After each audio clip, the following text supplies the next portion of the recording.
Carrasco. Allez, vas-y, pourquoi pas. Vas-y, pourquoi pas. J'ai un scoop pour vous. Penalty sur Ronny Lopez à la 151e. Vous me demandez pourquoi on n'est pas revenu sur la VAR, mais la VAR ne fonctionnait pas. Le Colombien qui a pris le dessus, il a réussi son dribble. Falcao, oui, il est mort.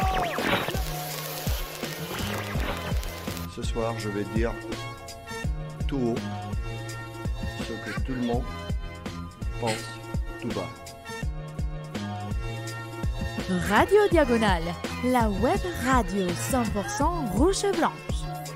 Bonjour, bonsoir à toutes et tous. On se retrouve en direct sur Twitch pour ce débrief de ce Nantes-Monaco. Monaco qui s'est imposé 2-1. Monaco qui a globalement archi dominé la rencontre avant de se faire un petit peu peur dans les derniers instants. Et avec moi pour débriefer, il y aura Adrien et Arthur, les deux revenants qui maintenant débriefent ensemble. C'est du jamais vu. La team beau gosse. La team beau gosse est au rendez-vous. Ça y est. C'est 2021. C'est vrai que c'est une nouvelle année. On repart sur des. C'est l'après-Covid. Sur des très bonnes bases. Un grand merci Bonsoir à tous tout le monde.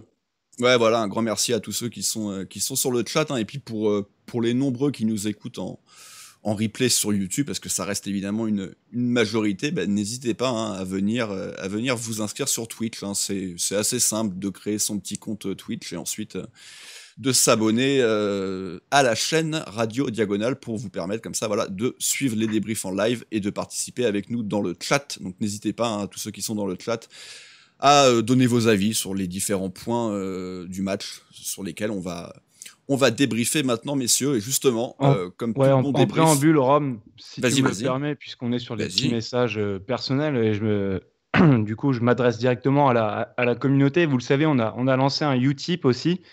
Et du coup, si vous voulez un petit peu mettre la main à la pâte pour aider Rome à avoir un nouveau maillot de l'AS Monaco, parce que moi, ça me gêne maintenant. C'est déjà le deuxième débrief que je fais. Je ne sais plus quel maillot mettre. Donc voilà, là, j'ai alterné, j'ai mis le pull. Mais voilà, du coup, Rome, depuis qu'il a ce maillot-là, il ne le quitte plus. Donc, ce serait bien qu'il ait une seconde option dans sa garde-robe. Voilà. Ouais, il est actuellement soldé, il pourrait s'en acheter un deuxième. Je ne suis pas... On a tous craqué cette semaine. Je vous l'avais dit, hein, je ne suis pas très maillot de foot. J'ai beaucoup de maillots de rugby, de basket, mais je ne suis pas très foot. Mais pour le coup, celui-là, il me plaisait, je le trouvais très beau. Donc, c'est pour ça que j'avais craqué. Peut-être que le Afflelou, il va finir par tomber, mais bon, c'est un petit peu les mêmes. À la limite, peut-être plus partir sur le jaune et bleu pour en avoir vraiment deux différents. Mais bon, exactement. Nous verrons. Bon, messieurs, un bon débrief. Ça commence toujours par les 3 points. Arthur, tes 3 points de cette victoire en terre nantaise. Ouais, une victoire logique contre une faible équipe nantaise, on peut le dire. Hein, tu utilisais le terme d'archi-dominé, c'était le cas. Tout était quasi bon. Devant, on mettait beaucoup d'envie. Derrière, on était concentré.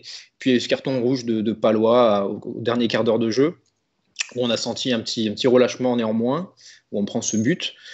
Ensuite, je voulais parler de Maripane, d'ouvrir un débat, parce que c'est finalement un mec qui nous a mis 4 buts lors des 5 derniers matchs. Début important quand même, puisqu'il ouvre le score contre Angers, il ouvre le score ce soir, il égalise contre Marseille.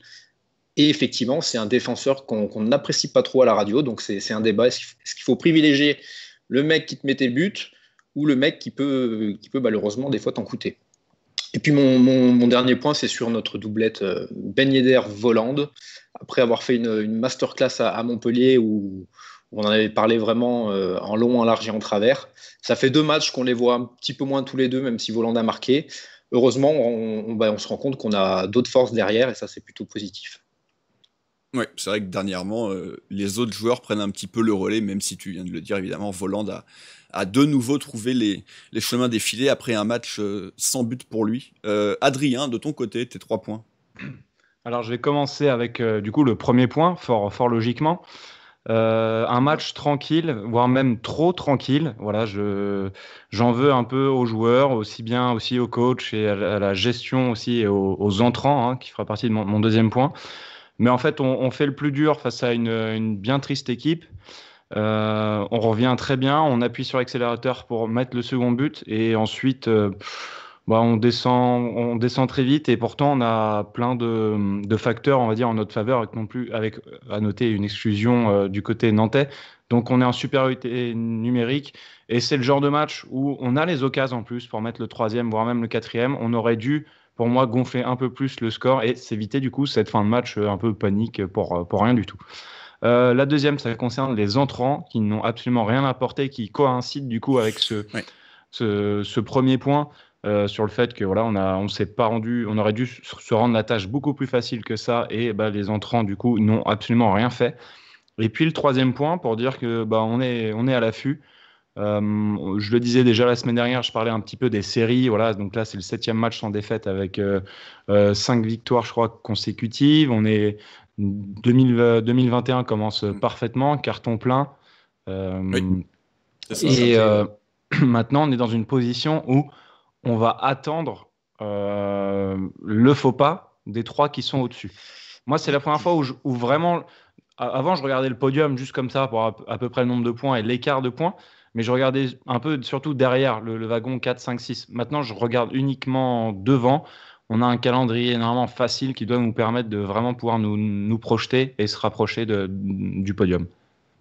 Ouais, justement, moi, de mon côté, mon premier point va reprendre mon 3e de la semaine dernière, qui était le fait que globalement on allait attendre les autres quasiment 2 matchs, parce que seul Paris avait donc joué avant nous. Depuis, il s'est passé qu'on a récupéré 3 points sur Rennes. Malheureusement, on n'en saura pas encore plus, vu qu'hier le match face à l'OM a été reporté. On en a récupéré 3 de manière un petit peu miraculeuse, peut-être, en tout cas sur le papier, contre Paris. Par contre, les Lyonnais se sont très bien sortis vendredi soir sur un but, alors que certains ont dit exceptionnel, mais c'était surtout un énorme coup de chatte. Et pareil pour les Lillois qui pour le coup tiennent le rythme, mais qui n'archi-dominent pas leur rencontre et qui s'en sortent souvent sur des erreurs adverses. Donc moi je crois vraiment... Ça commence à m'énerver ça. Je crois vraiment fort au podium. Potentiellement c'est de Paris dont on est les plus proches, mais c'est clairement pas de Paris que je pense qu'on pourra réellement... doubler d'ici la fin de saison, mais voilà, pareil pour ce mercredi, là on joue en dernier entre guillemets, mais en tout cas on est dans la deuxième salve de match là, à 21h, donc certaines équipes auront déjà joué à 19, on en saura déjà un petit peu plus, ça sera évidemment une victoire impérative face à une équipe niçoise en pleine déliquescence. Mon deuxième point, ça sera vraiment sur le match à proprement parler, et sur les latéraux que j'ai trouvé très très bons, que ce soit Sidibé ou que ce soit Caillot. Évidemment, ils sont passeurs décisifs. 2 sublimes passes décisives en plus. Évidemment, celle de Caillot sera encore plus marquante parce que c'est un geste assez rare dans le football. En plus, elle est parfaitement réalisée, mais les 2 ont fait un très bon match. Sidibé a touché énormément de ballons, a plutôt bien tiré les coups de pied arrêtés une nouvelle fois et a été passeur décisif, donc vrai bon point pour les deux latéraux. Et le dernier point, ouais, c'est sur le banc. Je suis assez d'accord. Pour une fois, le banc a pas été bon. Dernièrement, faut quand même pas oublier qu'il avait été décisif, que ce soit Golovin ou Jovetic. Ils avaient fait vraiment du bien en entrant. Et c'est vrai que ce coup-ci, peut-être que le fait de rentrer en supériorité numérique, ça a également rendu toute l'équipe plus ou moins apathique. Mais c'est vrai que la fin de match n'a pas été bonne et comme tu l'as dit, Adrien, je crois, le banc, c'est vrai, n'a pas porté satisfaction. À noter la rentrée un petit peu lunaire d'un Florentino Luis qu'on pensait pourtant très très loin du club et qui est rentré, voilà, et qui nous a fait qui nous a fait une sublime faute, ouais, en faisant du ski nautique avec le défenseur René. Des maillots du FC Nantes. Voilà, donc bon. On y reviendra certainement lors du déroulé du match, mais c'est vrai que le banc, ce coup-ci, n'a pas fait son taf. La compo maintenant, Adrien, la seule incertitude qu'on avait, c'était qui allait remplacer, entre guillemets, Aguilar, parce que Aguilar étant suspendu, il y avait soit 2 options, il y avait l'option Golovin ou l'option Diatta, et c'est l'option Diatta, Adrien, qui a été choisie. L'option Diatta qui prime, on en a parlé durant la Gazette Mercato, que c'est un joueur qui arrive prêt, vraiment prêt, avec toute une demi-saison dans les jambes. Donc en soi, s'il y a bien un mec qui est prêt pour, on va dire, démarrer et vraiment avoir 1 heure de jeu dans les pattes, c'est Diatta, en tout cas du point de vue athlétique, physique. Golovin, on le ménage. Après, certes, ça fait déjà 1 mois qu'il est de retour, son retour marquant face à Lorient. Et ben, Kovac prend le soin de le ménager. Il a joué 45 minutes la semaine dernière, je crois que c'est son plus gros temps de jeu qu'il a eu depuis, durant tout le mois, depuis sa reprise. Donc normalement, on aurait dû peut-être le voir peut-être 1 heure de jeu, mais voilà, j'estime que sur le plan physique et aussi du côté ailier où on a déjà Diop qui est un peu le profil meneur qui revient à l'intérieur, on aurait eu la même chose un peu avec Golovin. Donc pour moi, ça me paraissait bien avec voilà en joker Golovin. Et pas trop de surprises hein, sur le 11, on reconduit les mêmes. Quand on dit on ne change pas une équipe qui gagne, un Golovin qui a tendance ces derniers temps à sa rentrée d'être assez décisif, ça peut s'inscrire aussi dans cette lignée-là. Hein. Ouais, mais du coup, je grille un peu sur mon point 2, mais tu vois très bien que l'entrée de Golovin, c'est l'entrée d'un mec qui est un peu à court, qui n'arrive pas à se mettre dans le rythme du match. Bon, peut-être parce que toute l'équipe commençait à sortir un peu du match, mais ce que je veux dire, il t'a pas donné l'image d'un joueur impliqué, alors que quand il rentre à la mi-temps, il sait qu'il a 45 minutes dans les jambes et que sur son entrée face à Marseille, elle a rien à voir par rapport à celle face à Nantes. Après, le contexte est différent, on est mené à ce moment-là. Et contre Nantes, on mène, donc c'est un peu plus tranquille. Mais je me souviens de son entrée à Montpellier, elle n'est pas bonne non plus. C'est aussi plein de mauvais choix parce qu'il n'arrive pas à se mettre dans le ton du match. J'ai l'impression qu'il a besoin de démarrer en fait pour être bon ou vraiment d'être impliqué à 100%. Ah ouais, on verra une prochaine fois. Après, si monsieur l'arbitre ne siffle pas aussi vite sur la dernière action, peut-être qu'on n'a pas le même débat. Hein. Ouais, mais après, on se voit quand même sur sa prestation générale, je trouve même ses replis défensifs, tout, il était un peu à la ramasse. Oui, mais ça n'enlève rien en fait que Diatta fait pas un match de fou, tu vois. Mais c'est juste pour dire, je pense que dans l'approche de Kovac, il a préféré prendre un joueur qui est sûr à 100% et il continue à ménager Golovin. Il y a une gestion autour du Russe, ouais. Et puis il y a le profil aussi. Il y a le profil de Diatta qui peut s'apparenter à un Dilson avec un mec qui percute et qui mange beaucoup plus la ligne que peut le faire Golovin. C'est ça. C'est une possibilité d'explication. En effet, moi perso, j'étais plutôt en attente de Golovin, mais j'ai pas non plus été forcément surpris de voir Diatta pour toutes les raisons évoquées. Le match à proprement parler maintenant, Arthur. Alors on va parler dans un premier temps de la première mi-temps. Alors première mi-temps qui se termine bien parce que Monaco va ouvrir le score en toute fin de mi-temps. Mais pour parler de la mi-temps dans l'ensemble, domination large monégasque, des Nantais globalement repliés, même si c'est eux qui vont se procurer la première situation de but en début de rencontre sur corner. Mais un Monaco qui a le ballon, qui fait tourner, mais qui globalement va quand même se procurer assez peu de situations. Alors rapidement, pêle-mêle, il va y avoir ce but de Tchouaméni refusé pour une faute légère, mais qui sera rattrapée derrière au final par le but marqué par Voland également. Il y avait peut-être une faute légère, donc bon, voilà. Et également une belle frappe sur le poteau de Diop, mais globalement surtout, des Monégasques qui se cherchent un petit peu et qui trouvent pas forcément de solution et de décalage. Non, même contrairement à la deuxième mi-temps, on en reparlera, mais c'est vrai que cette première mi-temps, on termine quand même avec 74% de possession de balles. Ça a longtemps été stérile. Nantes n'était pas non plus très dangereux. Et ouais, quelques éclairs, et notamment cette action de Diop, avec une superbe frappe comme elle vient, comme on dit, sur le poteau. Alors à l'origine, c'est Badiachil, même, il me semble, suite à un coup de pied arrêté, Badiachil qui tente sur un second ballon de mettre une aile de pigeon ou un geste un peu farfelu. Finalement, ça se transforme en passe en retrait pour Diop, sa frappe était presque parfaite puisqu'elle ne va pas au fond. Donc, première mi-temps un petit peu poussive, même s'il y a eu ce but. Moi, j'attendais avec impatience de voir les premiers coups de pied arrêtés. Les 3 premiers corners n'avaient rien donné puisqu'on restait sur beaucoup de buts inscrits sur coup de pied arrêté. Et finalement, la première occasion est venue de ce coup franc de Sidibé, puisque c'est là, je crois, où Diop finit à mettre sa frappe sur le poteau. Un coup franc de Sidibé, il me semble. Ouais, c'est vrai que globalement, Adrien, toutes nos situations ont été une nouvelle fois sur coup de pied arrêté. Alors évidemment, le but... Alors, il est considéré sur coup de pied arrêté. Moi, j'ai un peu de mal avec ça quand même, parce que... C'est un second temps.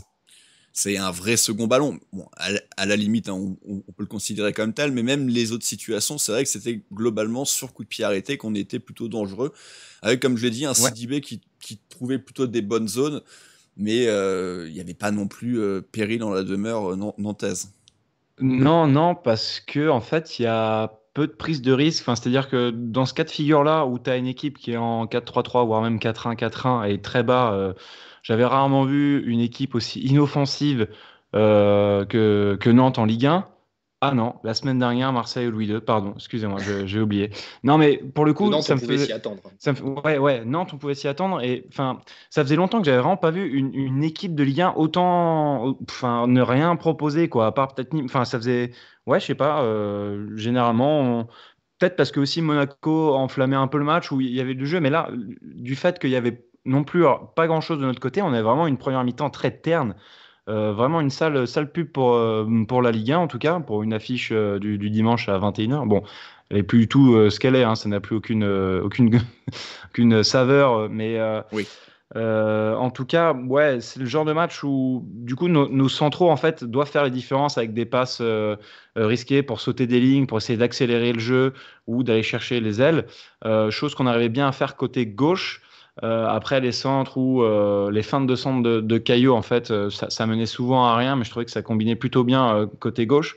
Mais il se passait pas grand-chose. Effectivement, dans le cœur du jeu, c'était très dur. Même au milieu, quand tu as Abdoulaye Touré, Fofana et Chouameni dans un petit périmètre, ça donne vite une bouillie. Enfin, il y a un moment, je me suis dit, c'est vraiment terrible, le milieu de terrain. Pour le coup, ouais, c'est franchement une première mi-temps très triste. Et heureusement, il y a finalement ce but qui vient un peu donner du baume au cœur et qui vient surtout en fait nous dire que le plus dur est fait, à savoir marquer dans ce type de match face à une équipe qui refuse le jeu et qui opère en contre. Qui, je pense, Domenech avait un plan précis. Hein. Déjà, bon, se rassurer défensivement, c'est une équipe malade. Hein. Ils n'ont pas gagné. C'est le 13e match sans victoire quand même. Donc, faut le dire, c'est pas du tout une performance que de gagner ce soir. Mais je pense qu'il a vu aussi la manière dont on a encaissé le but la semaine dernière, c'est avoir un contre dans le dos de Maripane, enfin dans le dos de la défense. L'idée, voilà, c'était de faire bien monter le bloc parce qu'on jouait très haut. Hein. La ligne de défense était très haute. Pour autant, on récupérait pas très haut les ballons. Donc ouais, j'ai trouvé que même le pressing a mis du temps à se mettre en place et heureusement, on revient à la mi-temps avec ce but. But, tu l'as dit, suite à un coup de pied arrêté. Après, c'est vrai que Rome, tu dis que je te rejoins sur le fait que c'est dur de considérer ce but comme un coup de pied arrêté parce que c'est vrai qu'il y a une action derrière qui se développe après le second ballon. Mais c'est pour ça aussi que Maripane est dans la surface, oui, bien sûr. puisque ça résultait d'un coup de pied arrêté. Ouais, c'est ça. Ben justement, Maripane et donc ce but, Arthur, je vais te laisser en parler parce que c'était ton second point. Maripane qui ne s'arrête plus de marquer.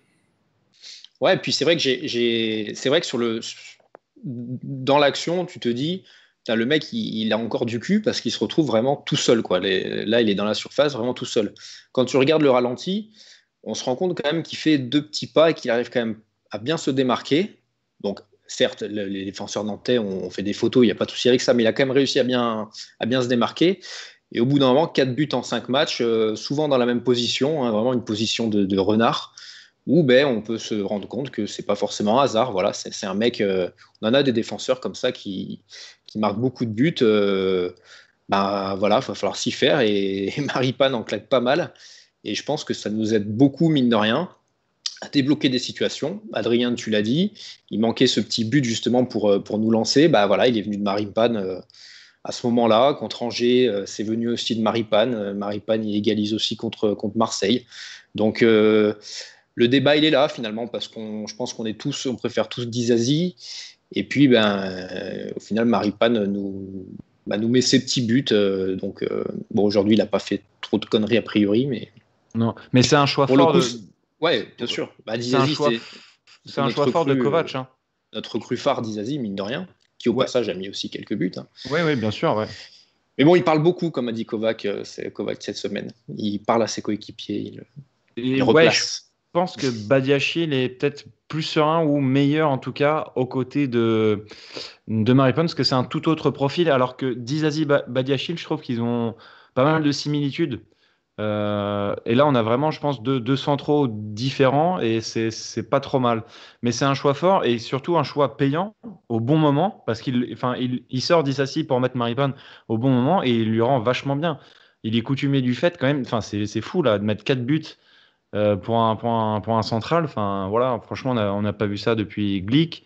Et encore, enfin, tu vois, genre, sur une série, enfin, faire une série, c'est quasi en aussi peu de temps improbable. de jeu. Ouais. Donc, on en vient à poser la question que j'ai posée au chat, mais je vous la pose. Du coup, est-ce que cette charnière, elle bouge ou est-ce que Maripane, vous le gardez dans le 11? C'est la question qu'on s'est un peu posée contre Montpellier, il me semble, quand on a fait le débrief, où on avait mis Maripane même dans les flops. Bon, c'est le seul match où il n'avait pas marqué pour le coup. Mais c'est vrai qu'il se fait vite remarquer négativement en défense. Et pour le coup, offensivement, c'est un vrai atout. Oui, force est de constater que son apport offensif est réel. Maintenant, comme on l'a dit, il en est à 4. Dizazi et Badia sont à 2 chacun, si je dis pas de bêtises. Donc c'est vrai que ça Dizazi, je me demande s'il n'y en a même pas 3, tu vois. Peut-être. Ça fait 8 buts. Ça fait 8 buts pour notre défense centrale. Et c'est vrai que c'est quand même un point sur lequel il faut insister. Mais en même temps, ça se recoupe avec le fait qu'on marque beaucoup sur coup de pied arrêté. On n'a pas forcément des joueurs offensifs de grande taille et très agiles de la tête, même si Voland a démontré des qualités. Mais c'est vrai que ces 3 défenseurs centraux là font beaucoup de bien du côté offensif. Après, est-ce qu'il faut le mettre titulaire ou pas? Je sais pas. En tout cas, ce qui est sûr, c'est que depuis qu'il est là, c'est un peu mieux. C'est un peu mieux globalement, même si on continue de prendre des buts et que c'est quand même très problématique et que ça sera, je pense, encore une fois, notre plus gros frein à un potentiel podium. J'y crois au podium, mais là, je croyais vraiment au clean sheet ce soir. Tout était en place pour. Et en plus, ils se retrouvent à 10, ils sont très faibles et on arrive quand même à en prendre un. Donc, ça pose encore quand même quelques questions sur ça. Après, offensivement, c'est toujours aussi intéressant. Donc, pourquoi pas continuer à gagner nos matchs comme ça jusqu'à la fin de saison, mais il y aura forcément des rencontres où prendre un but ou deux, ça sera synonyme de match nul dans le meilleur des cas et de défaite dans le plus mauvais. Donc, à voir. Mais vous ne trouvez pas que Badiachil est plus serein à ses côtés, il fait moins de conneries, il est peut-être allégé? Et dans l'ensemble, sur ces derniers matchs, bien sûr, beaucoup plus serein. Ouais. Donc après, est-ce que c'est Maripane, pas Maripane, puisqu'on sait que la doublette Badiachil-Maripane l'an dernier, notamment, ils nous ont fait quand même fait des feux d'artifice. Mais là, Badiachil, oui, bon, on en reparlera plus tard dans les évaluations, mais il fait encore un match sérieux. Ouais. Oui, Badiachil est de mieux en mieux, surtout qu'il a un petit peu nettoyé son jeu de toute cette petite scorie et ces petits turnovers bien bêtes. La deuxième mi-temps, du coup, Adrien, qui va très bien commencer, voilà, on le savait, ou en tout cas on pouvait s'en douter, le plus dur, ça serait de marquer le premier but et que les Nantais, du coup, allaient être obligés un petit peu de se découvrir. Et là, Monaco va vraiment faire... alors je ne vais pas exactement le nombre de minutes en tête, mais 20, 25, 30 minutes de très bonne qualité. Il va y avoir énormément de situations. Il va y avoir ce but, évidemment, mais pas que. Ouais, il y a beaucoup de situations. Et tout de suite, dès le retour de vestiaire, je crois que c'est à la 46e, il y a Fofana qui lance Ben Yedder et qui... je ne vais pas parler de face à face, parce qu'il est un peu trop compliqué, mais ça m'a fait penser à peu près l'année dernière, quand il marque son but pour la victoire 1-0 à Nantes. Il est à peu près dans la même position.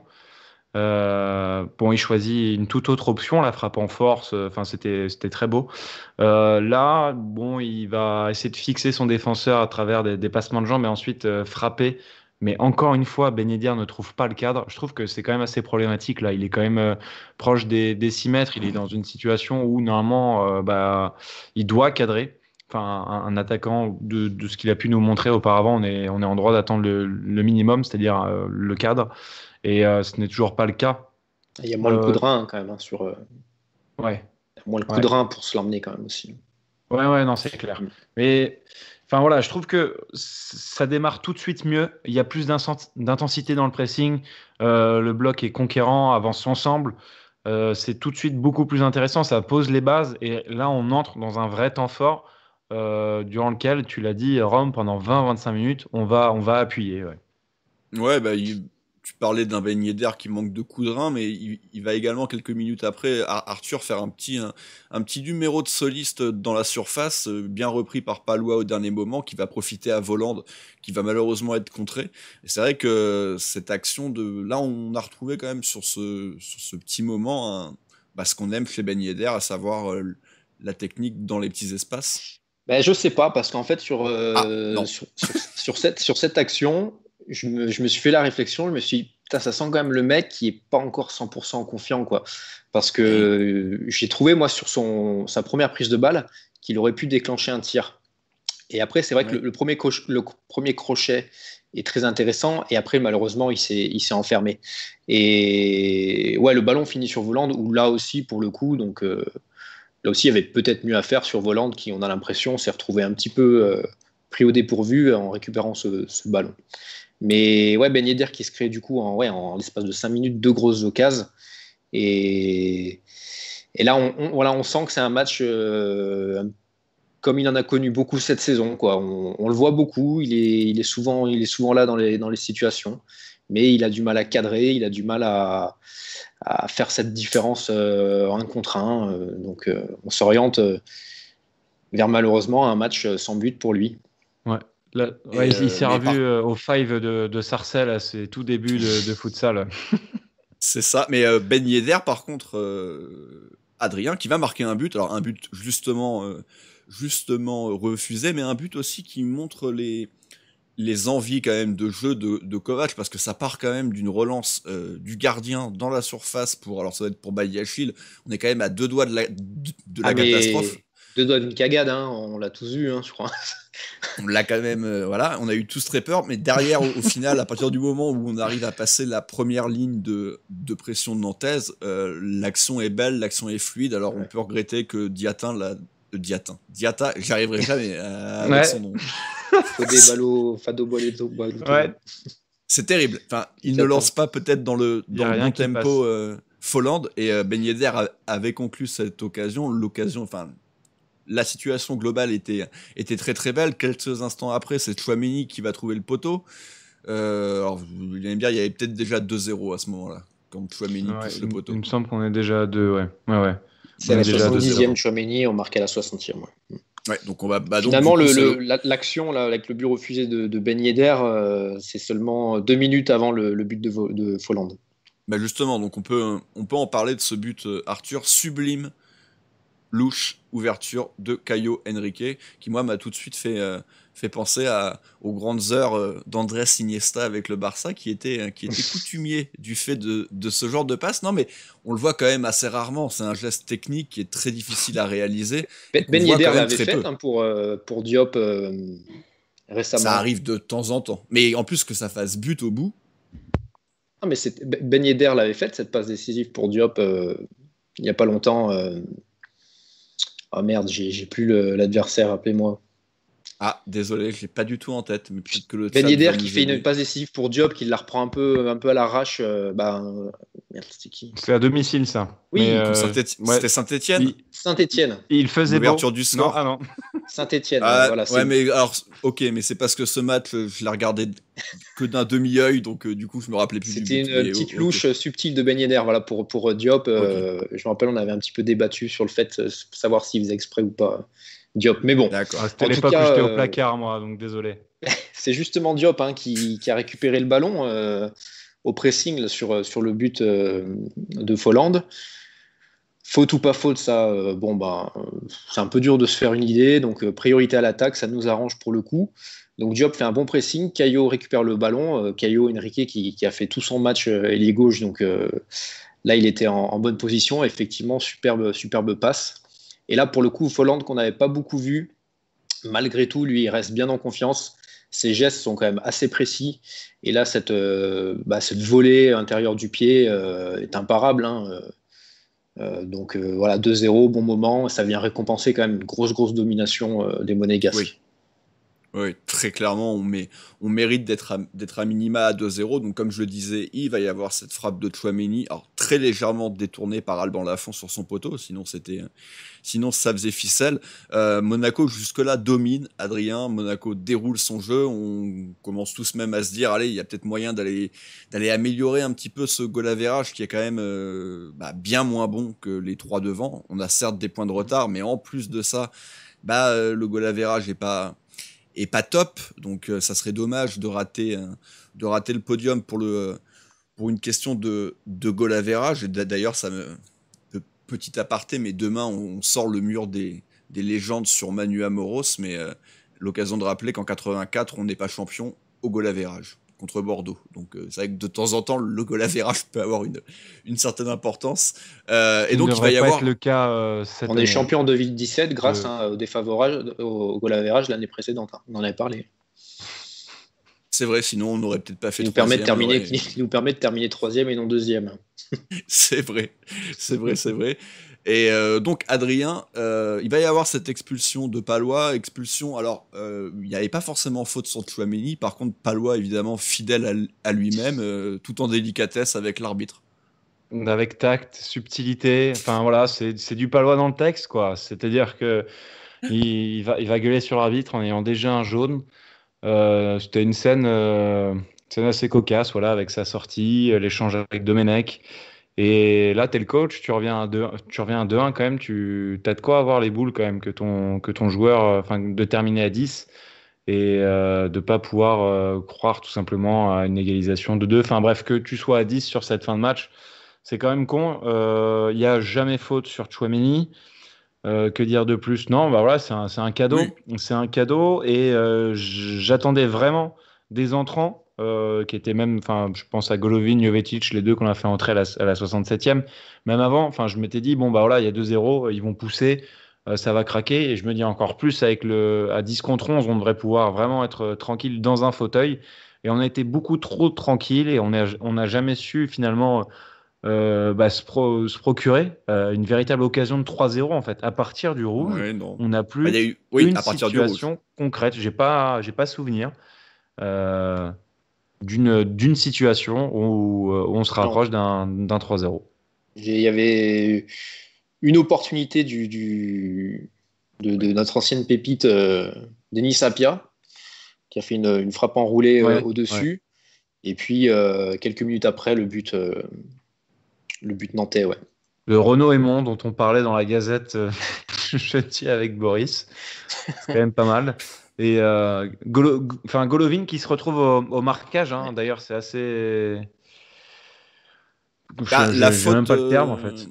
La faute, je sais pas, ils en ont parlé sur Téléfoot à la fin de la rencontre. Il y a un peu Pellegrini aussi qui est un petit peu fautif quand même sur le but, hein, parce que pour un joueur de son gabarit, de ses qualités, il vient de rentrer, donc il n'est pas fatigué, Pépère. Hein. Il peut faire mieux au duel, il doit faire mieux au duel. Après, Golovin est pris. Pour le coup, Golovin dans le jeu aérien, bon, est-ce que c'est vraiment la bonne idée C'est pas Golovin de se retrouver ici là, ouais. Voilà, c'est un peu plus problématique, mais c'est vrai qu'on a la sensation qu'on recule. Encore une fois, les Nantais, ils n'ont pas non plus eu énormément d'occasions. D'ailleurs, ils finissent par réduire l'écart sur un coup de pied arrêté. Maintenant, c'est pas nous qui allons critiquer les coups de pied arrêtés. On marque quasiment 50% de nos buts sur coup de pied arrêté. Mais on n'était pas non plus forcément en danger. Et d'ailleurs, jusqu'à la fin de match, Adrien, on s'est fait peur, nous, parce qu'on s'est dit, c'est pas possible, on va pas ne pas réussir à prendre 3 points dans cette rencontre. Mais dans les faits, il s'est rien passé. Non, il s'est rien passé, mais on n'a pas su gérer cette fin de match tout de même face à une équipe qui était quand même réduite à 10. Les consignes de Kovac sont simples. À la 85e, il dit « gardez la balle ». J'ai pas vu une seule phase de conservation, de rester dans le camp adverse. Enfin, limite, on s'est pris pas des contres ni des attaques placées, mais une semi-pression de la part d'une équipe malade. Qui joue à 10 contre 11, donc c'est quand même assez inquiétant. Oui. Bon, le job est fait, l'essentiel est fait, les 3 points, ciao, merci. Maintenant, on focus sur Nice. Mais voilà, ça vient un petit peu, si tu veux, nuancer aussi notre approche, notre vision sur ce match où au départ, j'ai dit c'est un match tranquille qu'on gère et j'aurais aimé qu'on gonfle un peu le score. Mais au final, c'est un match où vraiment on l'a joué trop tranquillement, quoi. Voilà. Mais c'est vrai, à partir du rouge et vraiment aussi le non-apport des rentrants, parce que moi je revois une situation où c'est Golovin pour le coup, où on est déjà mené 2-1. Il négocie mal des contres avec une attitude quand même très nonchalante sur des passes trop fortes, pas dans le bon tempo. Pellegrini, lui, tu as l'impression que quand il rentre, il a beau rester 30 secondes ou un quart d'heure, t'as l'impression que ce qu'il veut, lui, c'est aller au poteau de corner et s'enfermer. Non, décevant. Jovetic aussi a fait des mauvaises passes. Je revois Diop qui essayait justement lui de garder le ballon, mais on sentait qu'il n'y en avait plus beaucoup sous le capot. Donc tous les Nantais, en pressant un poil plus, récupéraient les ballons. C'est vrai que c'est un petit peu délité. Il n'y a pas eu de grosse situation pour Nantes. Non, mais voilà, ça s'est délité et entre guillemets, on s'est fait peur aussi parce qu'on n'était qu'à 2-0 et donc du coup à 2-1 alors qu'on aurait dû être à l'abri bien plus que par 2 buts d'écart. Donc c'est aussi ça qui donne cette impression. Tu fais la même fin de match, mais si on est à 3-1 ou 4-1, on n'a pas tout à fait la même vision des choses. Mais c'est vrai que c'est dommage de ne pas avoir profité de cette supériorité numérique, même si on l'a dit, il y a cette dernière situation coupée en plein élan. Que se serait-il passé? On n'en saura jamais rien. Mais il y avait une possibilité de Golovin. En plus, il y avait certainement ou Pellegrini ou Jovetic en soutien dans l'axe. Donc, il y aurait eu certainement une situation. Plus Pellegrini, parce que c'est Jovetic qui le lance en une touche intelligemment. Ouais. Mais bon. Donc, en tout cas, on ne saura jamais. Monaco s'est imposé, c'est bien là l'essentiel. Monaco revient à 3 points du podium et surtout, de manière plus surprenante, 3 points du Paris Saint-Germain. On est toujours à donc 6 points du leader lyonnais. Lille, pardon. Lille. Et on est à 4 points de Lyon, non, c'est ça. Et on est à 4 points de l'Olympique lyonnais. On aurait pu être à 2 points si arrêtez, rangez votre somme, arrêtez de ressasser. Valider le but. Cette frappe improbable, ce centre dévié qui s'est transformé en frappe. Voilà. On va pouvoir maintenant passer au top et au flop. Alors, on va tout de suite parler des flops parce que vous voyez sur le visuel, il n'y a que Ben Yedder, mais on voulait également parler, et on en a parlé, de l'ensemble des entrants. Donc voilà, les vrais flops de la rencontre, ça serait plutôt ça. Mais toi, sinon, Arthur, tu étais parti sur Ben Yedder parce que c'était plutôt ton choix, donc de mettre Wissam. Ouais, parce que bon, déjà, il faut essayer quand même de te faire travailler un peu. Il faut quand même afficher quelques vignettes. Donc, parce qu'on l'a dit tout à l'heure, il est beaucoup de situations pour lui et finalement des frappes pas cadrées ou des coups mal négociés. Pourtant, il a eu des opportunités et c'est vrai qu'on le voit beaucoup, il court beaucoup, ça, il n'y a pas de souci avec ça. Mais malheureusement, il fait pas un bon match parce qu'il est là pour nous claquer des buts ou être beaucoup plus décisif et malheureusement on a l'impression de se répéter cette saison. C'est pas la première fois qu'il fait un match comme ça, mais effectivement s'il fallait en mettre un peu moins bon que les autres, je mettrais Ben Yedder. Bon, il y en a il y en a un en tout cas qui n'est pas du tout d'accord dans le chat avec ce choix. Moi je le mettais pas forcément flop, mais par contre je le mettais clairement dans les moins bons malgré tout. De toute façon. Après, c'est sûr que les rentrants ont été largement pires. Après, vous ne m'avez pas donné la règle du jeu. Je ne savais pas qu'on pouvait mettre les rentrants en flop. C'est pour ça que j'ai apporté la lumière. Il faut faire plus de débriefs, Arthur. Tu verras. Tu auras quelques tricks. Et c'est toi qui dis ça. Quelques astuces. Je te les donnerai en off. Non, mais si quelqu'un peut me proposer un mec en dessous, je suis prêt à accepter. Pas de souci. Ouais, non, mais je vois pas. Dans les titulaires, je suis d'accord. C'est le moins bon. Bien sûr, ouais. Pour moi, Damien dirait Lecomte, mais... Oui. Oui, bien sûr. Non, après, pour le coup, c'est dans la lignée de son match précédent. Et encore contre Marseille, il se procure encore de plus grosses, de plus nettes occasions que ce soir. Après, bon, il marque un but qui est signalé pour une position de hors-jeu de Folland, mais... Voilà, c'est le Ben Yedder de cette saison, c'est-à-dire que tu vas le voir bon sur un match où il va planter 2 pions et puis disparition finalement, il peut ne pas marquer lors de 3 matchs consécutifs et c'est quelque chose où on n'avait pas l'habitude l'année dernière, quoi. Disons qu'on est en droit d'élever notre niveau d'exigence aussi et que on a le droit de dire que c'est le flop parce qu'on en attend plus, c'est quand même notre attaquant star, notre vedette et pour moi, aujourd'hui, le mec qui m'a fait forte impression au milieu, désolé, j'embraye sur les Vas-y, tops. Il faut. Mais du coup, moi, j'en viens à parler de Diop, parce que l'année dernière, la semaine dernière, vous aviez été assez dur, Rome, surtout toi, et peut-être Pat, mais dans le sens où c'était un match correct de sa part, mais vous en attendiez plus. Mais c'était un match très moyen. Exemple... D'ailleurs, il avait été très mal noté dans tous les différents médias. Oui. Mais du coup, là, ce soir, excuse-moi, mais je trouve quand même qu'offensivement, c'est quand même lui qui est à l'initiative de pas mal de nos mouvements, qui met du lion, qui fait que durant cette première période vraiment morose, lui, quand il a le ballon dans les pieds, au moins il se passe quelque chose, au moins tu as un peu de plaisir durant cette rencontre. Et c'est problématique qu'un gamin de 21 ans, enfin, je veux dire, tu vois, il faut aussi replacer le curseur, tu vois. C'est pas à lui de faire tout ça en vrai. Il doit y avoir 21 ans au milieu, donc de toute façon. Ouais, mais il doit y avoir des mecs qui prennent la relève et qui soient beaucoup plus, qui, on va dire, affirment un peu leur statut, tu vois. Là, je fais référence à Ben Yedder ou à d'autres joueurs, par exemple, mais voilà, pour moi, je trouve que Diop, en tout cas, sur ce match-là, il a été pas mal, même s'il n'est pas décisif, même s'il y a encore des fois des gestes qui sont ratés. Je pense notamment à une frappe en première période. Il veut faire une reprise de volée. Il est dans les 6 mètres. Mais bon, là encore, il y avait un hors-jeu. Donc, mais voilà, il y a des fois, dans les derniers gestes, c'est pas top. Mais il est présent et il est important. Déjà, à son âge, il est quasi indéboulonnable.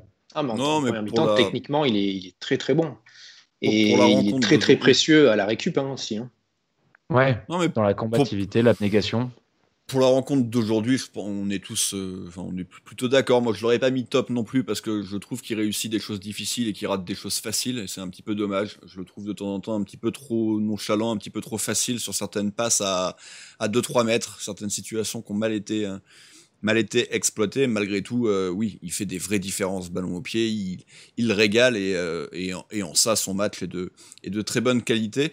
Alors, pour ce qui est des milieux de terrain défensifs, Arthur, t'es parti sur Tchouaméni dans les tops. Le chat, globalement, parle beaucoup de Fofana, mais comme l'a bien dit notre bon ami Ruud van Nistelrooy, est-ce que c'est pas un petit peu à cause de ses frappes sublimes qu'on l'a pas mis dans les tops? C'est vrai qu'après, il a fait un bon match, mais on en parlera. Tchouaméni qui continue sur sa lancée, qui était pas loin de marquer une nouvelle fois. C'est vrai que c'est devenu en plus un vrai poison offensif. Dernièrement, c'est ça, en fait. Il y a... Donc, c'est ça, en fait, très bonne chose. À l'époque où toi, Rome, puisque tu l'as découvert il y a 3 semaines seulement... Eh oui, bien sûr. Avant, il avait aussi ce problème de finition. Il prenait souvent sa chance sur des frappes et c'était souvent foireux. Et là, même encore ce soir, entre son poteau là, suite à la frappe déviée par Lafont, puis son but aussi, mais un joli but qui a été refusé. C'est à la suite de cette reprise de vélo, on va appeler ça comme ça, de Diop. Mais il y avait un hors-jeu auparavant. Donc il est vraiment habile maintenant. Il a pris un beau ballon de la tête sur un corner, son but à Marseille. Bon, on va pas refaire toutes ces occasions, mais il est devenu très précieux offensivement. Et puis surtout au milieu, il rayonne, honnêtement, là, depuis plusieurs matchs. Pourtant, ils sont que 2, tous les deux. Donc Fofana, dans son registre à la récupération, était certes très bon ce soir.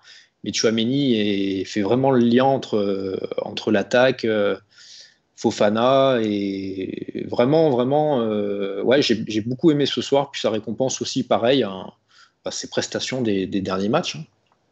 Ouais, c'est un joueur en confiance. On dirait qu'il a 28 ans. Ouais. Moi, de mon côté, je suis parti sur... on va enchaîner, parce qu'on est déjà à 45 minutes, messieurs. Moi, de mon côté, je suis parti sur Sidibé. Sidibé, évidemment, il y a cette très belle passe décisive qui, du coup, quand même permet de débloquer cette rencontre. Il a touché un nombre assez incalculable de ballons. Alors, il était à 94, je crois, un petit peu après l'heure de jeu, ce qui était quasiment 3 fois plus que le premier Nantais. Il est plutôt solide défensivement. Il fait plus ses grosses erreurs, enfin, en tout cas, ses grands moments d'absence. Il a plutôt bien tiré les coups de pied arrêtés. Je l'ai trouvé très bon. Il n'empêche que je le considère toujours comme le joker, le couteau suisse pour les 2 postes de latéraux. Je continue de penser qu'il faut garder Aguilar titulaire. Mais Aguilar, il peut commencer un petit peu à avoir peur pour son poste, malgré tout, parce qu'il est quand même beaucoup moins bien depuis qu'il a été en équipe de France. C'était le meilleur sur le début de saison. On était tous d'accord sur ça.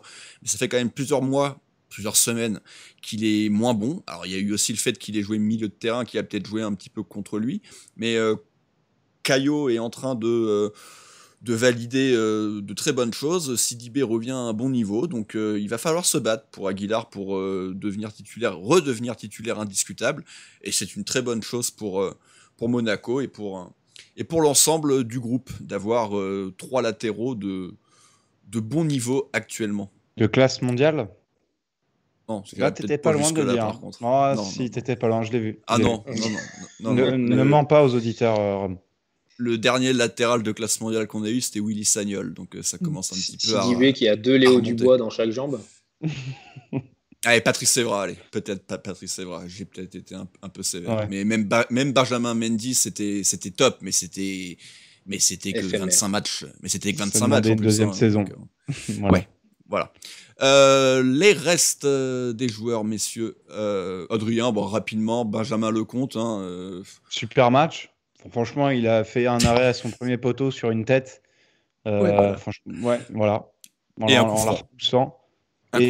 Juste avant la mi-temps, pour la photo. Ouais. C'est vrai. De Corchia, je crois. Mais bon, il n'y a pas grand-chose d'autre à dire. Rapidement, je vais m'occuper de Caio Henrique. Caio, il y a cette passe décisive absolument sublime sur le deuxième but de Monaco. Le reste de sa rencontre est plutôt correct aussi. On n'a pas été mis en danger. Encore une fois, Nantes, c'est très faible. Oui, c'est une évidence. Mais on aurait pu malgré tout se mettre en danger un peu plus dans le jeu. Et ça n'a pas été le cas. On prend un but sur coup de pied arrêté. Il n'y est pour rien. Donc, pas de mauvais points pour lui ce soir. Badiachil, Arthur, on en a un petit peu parlé. Mais tu peux compléter le fait qu'il a l'air de se stabiliser un petit peu, et que le fait qu'il ait plus ces énormes bourdes, forcément ça donne tout de suite des copies plus propres. Alors, sur la fameuse relance qui a abouti au but refusé de Ben Yedder en deuxième mi-temps, à mon avis il était pas loin d'être impliqué, mais bon, ça s'est bien passé. Mais non, c'est assez propre, et puis il progresse aussi dans ses relances avec ces fameuses passes laser pour casser le premier rideau, le premier pressing. Donc rien à lui reprocher, effectivement. Et puis il est toujours aussi dangereux offensivement sur les coups de pied arrêtés. Même quand il rate ses gestes, il peut se muer en passeur décisif. Mais Diop a trouvé le poteau. Mais Diop a trouvé le poteau. Maripane, on en a parlé, parce que c'était un de nos points, donc pas nécessaire de revenir sur son match. Par contre, Adrien, Fofana qui était plutôt plébiscité par le chat, c'est vrai que une vraie bonne prestation, en tout cas défensive et à la récupération, parce qu'encore une fois, atelier frappe, Youssouf, atelier frappe. 2 fois. Ouais, ça en devient exaspérant. Après, voilà, moi, c'est terrible. Je l'attends pas là-dessus, mais c'est vrai que tu t'énerves, en fait, quand toutes les semaines, tu as le droit à ce même scénario. Lui aussi ne parvient pas à cadrer une frappe. Mais après, voilà, dans son travail de 6, dans le volume de jeu, dans la récup et dans sa présence, en tout cas son activité, forcément, on est obligé de le mentionner. Je crois que c'est Décibel dans le chat qui nous en parlait, qui le mettait en top.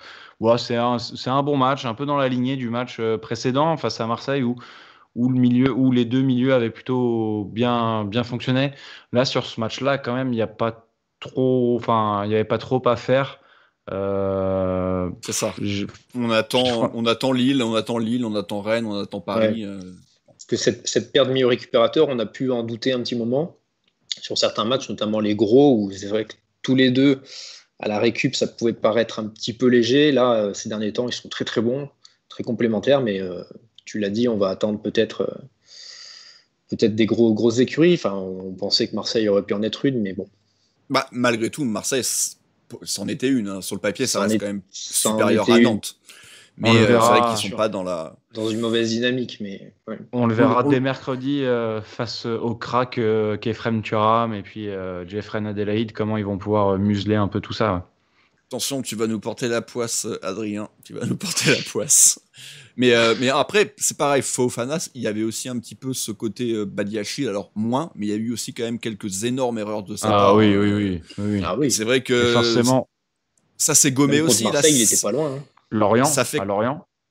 Ouais, Lorient, la semaine dernière, c'est vrai qu'il y a en mémoire peut-être une erreur, et c'est vrai que on continue de prendre des buts, mais c'est pas des buts sur des énormes erreurs individuelles. De toute façon, il y a toujours une erreur sur un but. Les erreurs rappellent les buts et inversement. Mais Il n'y a pas ce qu'on a pu voir pendant quasiment 2 ans avec tous les 2 matchs, des buts improbables ou les 2 qu'on prend contre l'OM, où c'est là clairement des énormes erreurs individuelles. C'est plus le cas, donc on va dire qu'on est dans le bon sens. Sur la voie de la guérison. Ne parlons pas trop vite. Attention. Non, parce que mais après, il y en aura forcément des erreurs, mais si c'est une fois tous les 10 matchs, c'est moins problématique. Là, c'était devenu monnaie plus que courante. Quand c'était pas nos gardiens qui faisaient des erreurs de main. Le dernier titulaire maintenant, Arthur, Kevin Folland, buteur. Buteur, comme on l'a dit, le geste est parfait sur son but, la volée d'intérieur du pied gauche, il était bien placé, parfait. Au-delà de ça, c'est vrai qu'on l'a très peu vu. Ça ressemblait un petit peu à son match contre Marseille, où on l'avait peu vu. Alors, s'il n'avait pas été hors jeu, forcément, il aurait été passeur décisif pour Ben Yedder. On voit qu'il cherche souvent aussi, lui, la passe en retrait. On a vu certaines situations pour un mi-temps. Il n'y a jamais eu vraiment de personne pour récupérer ces ballons-là, mais on retiendra son but et le fait que il reste quand même un joueur techniquement très très fort devant. Par contre, en fait, il me restait un titulaire, mais c'est vrai que je ne l'ai pas encore rajouté dans mes visuels, c'est pour ça que j'y ai pas pensé. Comment tu l'appelles ? Crépin Diatta, c'est bon. Là, c'est un mélange entre Gelson Martins, Keita Balde, Sadio Mané et Thomas Lemar pour le numéro 27. Ouais, ça serait bien qu'ils prennent des 2 derniers, plus que des 2 premiers. Enfin, je veux pas dire, hein, mais bon. Je préférerais que ce soit un mix entre Mané et Lemar qu'entre Balde et Gelson. Et Gelson. Bon, Adrien, sa prestation, pas terrible. Hein. Enfin, bon, c'est...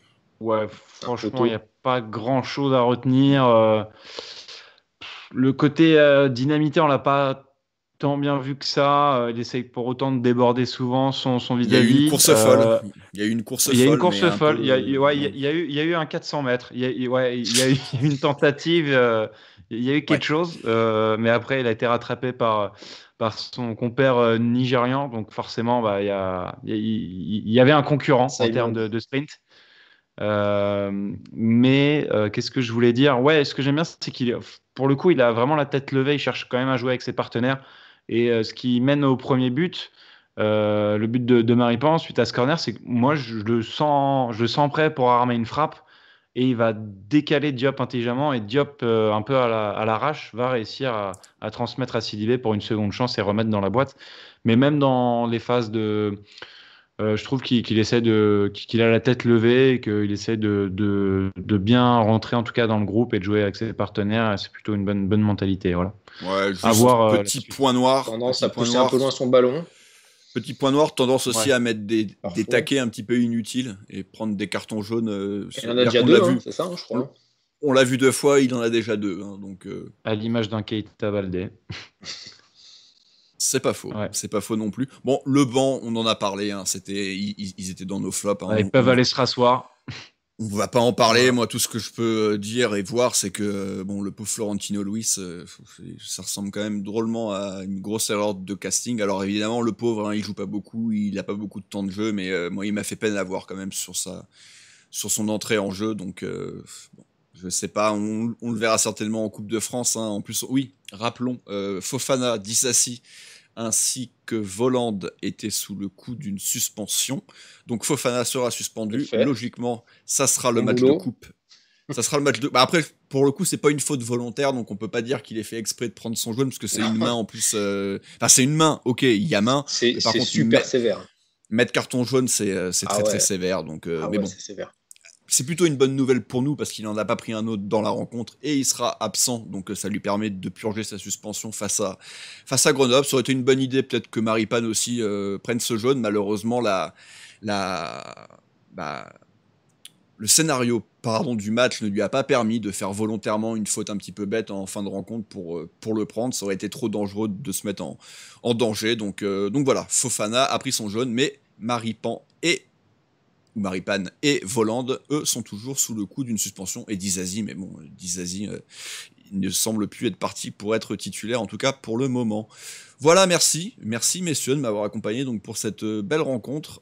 2021 et ce mois de janvier a été parfait. 5 matchs, 5 victoires. On a récupéré des points sur tout le monde, donc pourvu que ça dure. C'était quand ? C'était juste avant Noël. Décembre, juste avant Noël. Ouais. Oh là là, je me suis arrêté là. Oh là là. C'est le 23 décembre au soir, et on aurait, s'il n'y avait pas eu ce carton rouge sorti de nulle part, mais bon, bref, nous ne referons pas l'histoire. Monaco donc se replace, Monaco suit le rythme, continue de grappiller des points sur certains de leurs adversaires. Il y a ce match Marseille-Rennes en retard. Le meilleur résultat pour nous, ça serait soit un match nul, soit une victoire marseillaise, pour éviter que les Rennais reviennent sur nous. On verra en tout cas quand ce match sera reprogrammé. La prochaine émission, pour ceux qui aiment cette émission, Le Mur des Légendes, elle est demain. Elle est publiée à 17h. Elle sera sur Manu Amoros. On a fait long parce qu'il y avait beaucoup de choses à dire sur ce grand joueur qu'est Manu Amoros. Tout à l'heure, je parlais de latéraux de classe mondiale. S'il y en a bien un qui a joué au club, c'est bien lui. Et demain, on vous expliquera tout sur ce qu'était Manu Amoros et le joueur d'exception qu'il était lorsqu'il était à l'AS Monaco. Sinon, le prochain match, c'est ce mercredi 21h. Monaco reçoit l'OGC Nice en crise. Les 3 points, évidemment. Sinon rien. Merci Adrien, merci Arthur de m'avoir accompagné pour ce débrief. D'ici là, messieurs, portez-vous bien et Dagemunegu. Et bisous.